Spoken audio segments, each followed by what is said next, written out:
Let's do some real talk about being an anesthesia provider. So, a lot of people have asked me, what is the stress like as an anesthesiologist assistant? And it's really hard to describe, but I'm going to try right now with this story. Let's talk about the first time I experienced a code as an anesthesiologist assistant. So, this meant that the patient's heart stopped during the surgical time.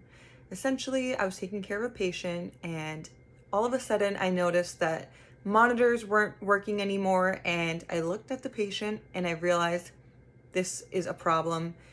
I know what I need to do next. And at the same time, so did the nurse that was in the room with me.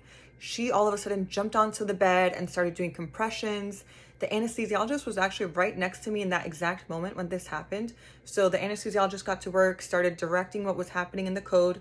I was working on helping the patient's breathing. There was another nurse who was recording everything that was going on all the times. Another nurse also worked on calling in as much help as we could get into the room. So all of a sudden there was a bunch of nurses helping us out.